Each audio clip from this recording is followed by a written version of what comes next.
Karnataka TV leader award 2025 ರಾಜ್ಯಕ್ಕೆ ಲೀಡರ್ಗಳ ಕೊಡುಗೆ ಬೇಕು, ಲೀಡರ್ಗಳು ಬೇಕು ಅನ್ನೋ ಕಾರಣಕ್ಕೆ ಶುರುವಾದಂತಹ ಕಾರ್ಯಕ್ರಮ. ಜನರ ಜೊತೆ ಬೆರೆತು ನಿರಂತರವಾಗಿ ನಿಂತ ನಾಯಕರನ್ನ ಮತ್ತಷ್ಟು ಜವಾಬ್ದಾರಿಯುತವಾಗಿ ಕರ್ಕೊಂಡು ಹೋಗುವಂತ ಜವಾಬ್ದಾರಿ ನಮ್ಮಲ್ಲಿದೆ. ಆ ಕಾರಣಕ್ಕೆ ಲೀಡರ್ ಜನಮೆಚ್ಚಿದ ನಾಯಕ ಕಾರ್ಯಕ್ರಮ ಶುರುವಾಗಿದೆ. ಈ ಕಾರ್ಯಕ್ರಮದ ಮೊದಲ ಅತಿಥಿ ಡಾಕ್ಟರ್ ಸಂಜಯ್ ಗೌಡ್ರು ನಿನ್ನೆ ದುಬೈಲಿ ಇರ್ತಾರೆ, ಇವತ್ತು ಬೆಂಗಳೂರು ಇರ್ತಾರೆ, ನಾಳೆ ಕೊಚ್ಚಿ ಇರ್ತಾರೆ, ನಾಳೆ ಮುಂಬೈ ಇರ್ತಾರೆ. ಈ ರೀತಿಯ ಮತ್ತೆ ಪದ್ಮನಾಭ ನಗರ ನಿಮ್ ಕ್ಷೇತ್ರ ಇವೆಲ್ಲ ಮಾಡ್ತೀವಿ ಪಾಡಲ್ವಾ? ಶಾರುಖ್ ಖಾನ್ ಜೊತೆ ಕಾಣ್ತೀರಿ, ಸಲ್ಮಾನ್ ಖಾನ್ ಜೊತೆ ಕಾಣ್ತೀರಿ, ಅಲ್ಲ ಕ್ಷೇತ್ರಕ್ಕೆ ಕೂಡ ಟೈಮ್ ಮಾಡ್ತೀವಿ. ನಮಗೂ ಏಟ್ಗಳು ಬಿದ್ದವೆ, ಅನುಭವಗಳಾಗವೆ. ನಾನು ಏಕಾಏಕಿ ಸುಟ್ಟು ಬಿಟ್ಟು ನನ್ನ ಸ್ವಂತ ತಗೊಳಕ್ ಆಗಿರ್ಲಿಲ್ಲ. ನಾವು ಕೆಲಸ ಮಾಡಿ ಇವತ್ತು ನೀವು ಹೇಳಿದ್ರಿ ಸಂಜಯ್ ಗೌಡ್ರು ಈ ರಂಗದಲ್ಲವ್ರೆ, ಆ ರಂಗದಲ್ಲವ್ರೆ, ಇಲ್ಲೋ ಇರ್ತಾರೆ, ಅಲ್ಲೋ ಇರ್ತಾರೆ. ಎಲ್ಲದಕ್ಕೂ ದುಡಿಮೆ ಇರ್ಬೇಕಲ್ಲ.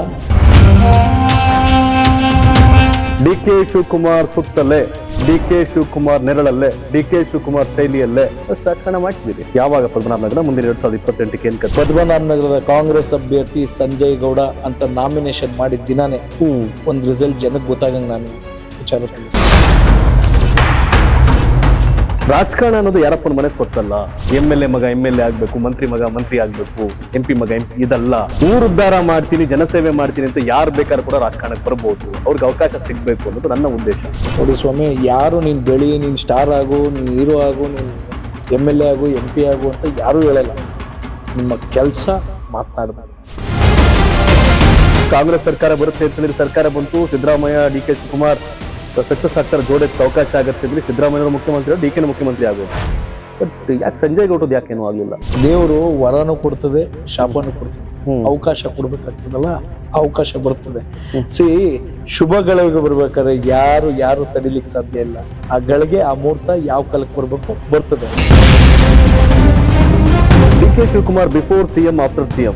ಡಿ.ಕೆ. ಶಿವಕುಮಾರ್ ಅಲ್ಲಿ ಸಾಕಷ್ಟು ಬದಲಾವಣೆ ಆಗಿದೆ. ಬಂಡೆ ಕಡಿದರೆ ಆಕೃತಿ, ಪೂಜಿಸಿದರೆ ಸಂಸ್ಕೃತಿ ಅಂತ ಇಲ್ವಾ? ಕಡಿಬೇಕಲ್ಲ ಆಕೃತಿ ಬರ್ಲಿಕ್ಕೆ.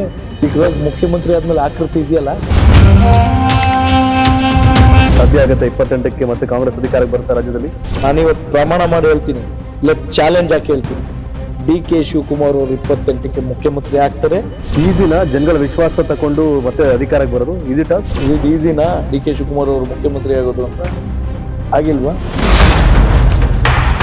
ಬರೀ ಇದೇ ಭಾಷಣಗಳ ಪದ್ಮನಾಭ ನಗರದಲ್ಲಿ ಗೆಲ್ತೀವಿ. ನಾಳೆ ರಾಜಕಾರಣಿ ಆಗ್ಬಿಡ್ತೀನಿ, MLA ಆಗ್ಬಿಡ್ತೀನಿ, ಪಟ್ಟ ಬಂದ್ಬಿಡ್ತದೆ, ಪಟ್ಟಾಭಿಷೇಕ ಮಾಡ್ಕೊಂಡ್ಬಿಡ್ತೀನಿ ಅನ್ನೋದು ಹೋಗ್ಬಾರ್ದು. ನಾನು ಹುಟ್ಟುವಾಗ್ಲೇ MLA ಮೊಮ್ಮಗ.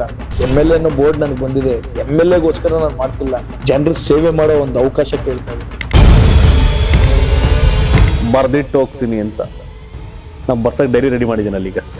ಇವತ್ತೊಂದು ಸೈನ್ ಹಾಕೋಗಿರ್ತೀನಿ ಡೇಟ್ ಸಮೇತ. ನಾನು ಕೊನೆಗೆ ಮತ್ತೊಮ್ಮೆ ಶಾಸಕ ಆದ್ಮೇಲೆ ನಾನು ಬಂದು ಅದೇ ರೀತಿ ಇನ್ನೊಂದಿನ ಅಟೆಂಡ್ ಆಗಿದ್ದೀನಿ ಈ ಇಂಟರ್ವ್ಯೂಗೆ ಅಂತ ಒಂದು ಸೈನ್ ಹಾಕಿ guarantee. Karnataka TV leader awards 2025 ಜನಮೆಚ್ಚಿದ ಯುವ ನಾಯಕ ಬೆಂಗಳೂರು ವಿಭಾಗದ ಮುಂದಿನ ವಿಜೇತರು ಶ್ರೀ ಸಂಜಯ್ ಗೌಡ ಇವರು ದಯವಿಟ್ಟು ವೇದಿಕೆಗೆ ಬರಬೇಕು ಅಂತ ವಿನಂತಿಸ್ತಾ ಇದ್ದೀನಿ. ಜನರ ಜೊತೆ ನಿರಂತರ ಸಂಪರ್ಕವನ್ನ ಹೊಂದಿರೋರು, ಖ್ಯಾತ ಕನ್ನಡ ಚಲನಚಿತ್ರರಂಗದ ನಿರ್ಮಾಪಕರು ಕೂಡ ಹೌದು. ಅಷ್ಟೇ ಅಲ್ಲ, ಮಾನ್ಯ ಮುಖ್ಯಮಂತ್ರಿಗಳು ಸನ್ಮಾನ್ಯ ಶ್ರೀ ಡಿ.ಕೆ. ಶಿವಕುಮಾರ್ ಅವರನ್ನ ಮಾರ್ಗದರ್ಶಕರಾಗಿ ಜೊತೆಯಾಗಿ ಸಾಗ್ತಾ ಇರುವಂತಹ ಸಂಜಯ್ ಗೌಡ ಅವರಿಗೆ ಸಿಗ್ತಾ ಇದೆ ಜನಮೆಚ್ಚಿದ ಯುವ ನಾಯಕ ಬೆಂಗಳೂರು ವಿಭಾಗದ ಪ್ರಶಸ್ತಿ.